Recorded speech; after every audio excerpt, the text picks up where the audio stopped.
And since it is that we are talking about with animes that had such a peak finale, you know what I'm saying? I had to go ahead and start this last bit off with a bang. You know what I'm saying? But I'm Kevin. Shout outs to you. The Attack on Titan finale was peak. I wish I could just go back and rewatch it. You know what I mean? I kind of want to. I kind of want to. But such a W show, bro. I love Attack on Titan. From start to finish, it was great. I absolutely enjoyed it. You need to finish watching it. Oh my God, so you're about to get spoiled, Jedi. So without further ado, let's go ahead. Let's start this up, shall we? Man, I don't know how to feel. This show came out in 2013 and 10 years later it's finally over. Even though they hit us with like 27 different parts to the final chapter, I was the first nigga at the door, guaranteed. All jokes aside though, this final episode was fire. That's why he's the GOAT! The GOAT! From the OST to the animation, this shit was gas. And to this very day, Mikasa will forever be one of my favorite characters. Cause the moment Armin got snatched up by whatever this creature was, she was on BT, nigga. Absolutely. Bad timing. She was ready to run every single Titan's fate to get the homie back. Nah, but the moment Levi saw Mikasa trying to get active, he was like, oh nah, this motherfucker trying to overtake me? That ain't happening. Slid through, caught an easy body. Weave. Dumbass thought shit was sweet, now he's smoking on your pack. Then the Titan spun the block for his mans, but Levi was 10 toes. This nigga was going blow for blow, band for band. This nigga Levi was parrying a jaw Titan. Wow. Speaking of somebody else that is also is a W character within the show, Levi, bro.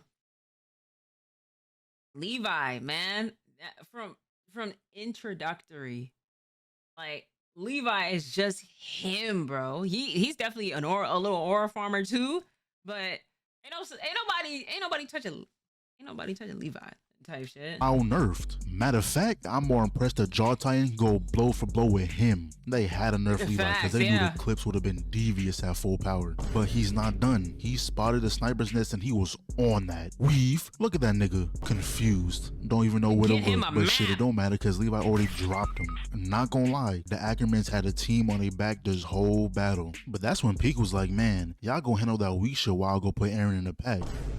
You know, I can't remember. I react to quite a bit of anime shows. I know we had to have reacted to solo leveling videos. If we haven't, then bear with me. I'm a little tired. I will look back and see if it is. If we haven't, then we're definitely gonna have to react to them. You know what I mean? Because solo leveling is such another W anime that I really love.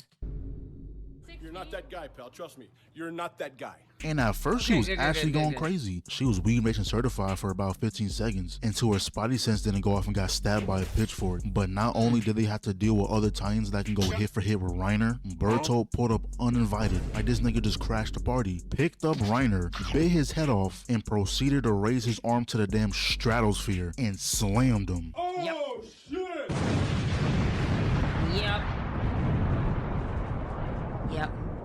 And I know I'm not the only one who thought 2 bodies had been caught within 30 seconds. But somehow, someway, he got out of that with no damage. And with no surprise, the Ackermans are carrying the team in the back once again. But this next part hurt my soul. Connie was about 2 seconds away from being a statistic. No. But that's when Levi put up, saved him, but his leg got chomped on in the process. Yeah. Bro, when I seen that, I had to pause the vid. Because they continue to nerf him after every patch update. But not gonna lie though, Mikasa might fuck around and become my second favorite character. Because the moment she seen her whole squad was getting third-partied, she locked in instantly and was like, alright, cool.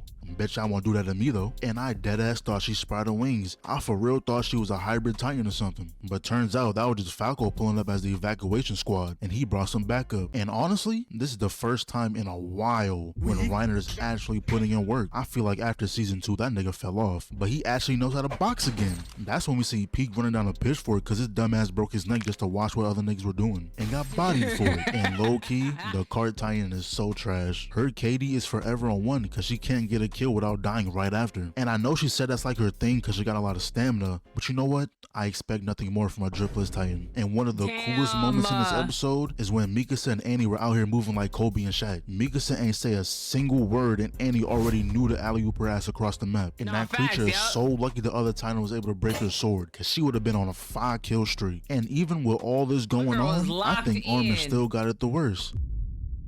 Bro is literally stuck with a tentacle down his throat. There is no fate worse than that. But while he was trapped with his inner thoughts or raging at himself, he noticed that if he was really dead, he wouldn't be able to think like this.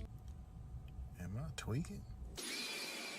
And that's when he appeared in the paths. He also met Zeke there, and that's when they pretty much shared each other the meaning of life. All of a sudden, the Titans of the past appeared and joined their squad. But Mikasa got back up and wasted no time. She went straight for Armin. Nigga thought shit was sweet and tried to run, but that's when FaZe Gabby had to pick up the sticks again and pop that nigga. Then Mikasa came through, freed Armin, but I tell you boy, that creature was on a mission. But Armin woke up and couldn't let that go unchecked. Boom, that creature off the map. And then Zeke popped up randomly and Levi was like, oh yes, a pack.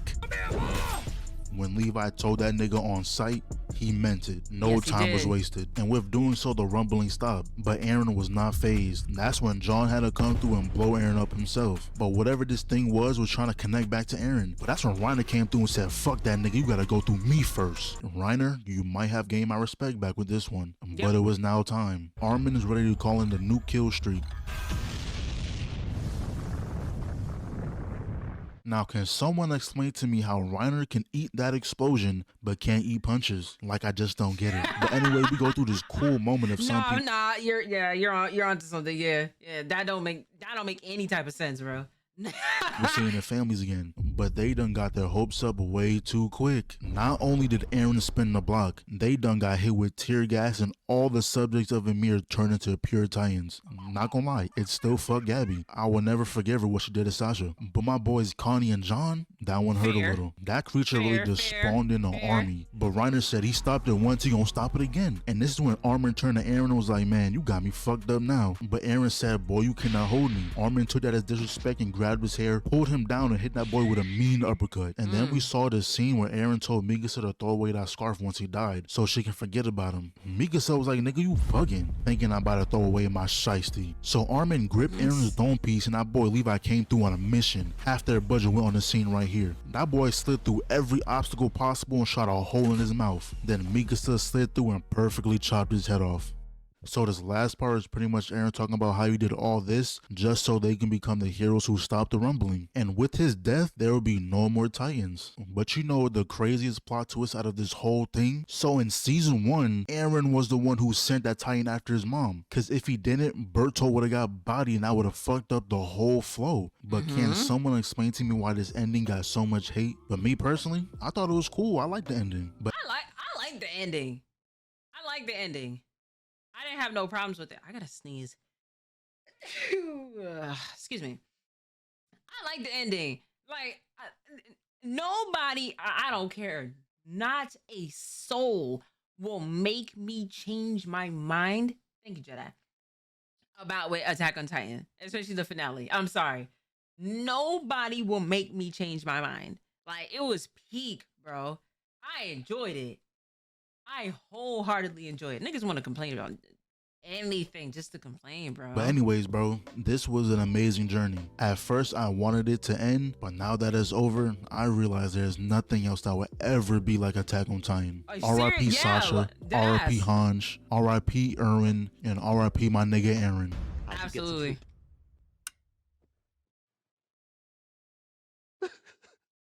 You know? Even though it is, you know, little difficult of an ending, but nonetheless, like at least it is they didn't go out like no hoes. You know what I mean? That's the one thing it is. I will say, like, I don't know what people expected. Like from the first episode, you should have already known that there was nothing but just gore, horror, death, and a whole lot of squabbling from within the first 5 minutes of the first episode. So I guess people are being a little bit nitpicky, but it is what it is. Nonetheless, I enjoyed Attack on Titan. I kind of want to rewatch everything. Can I speak? Rewatch. Oh my god. But I'm Kevin. Shout outs to you. Thank you so much for the video. Shout outs to y'all in the chat. You know, W Anime. Shout outs to you at home. And I'll catch y'all in the next video.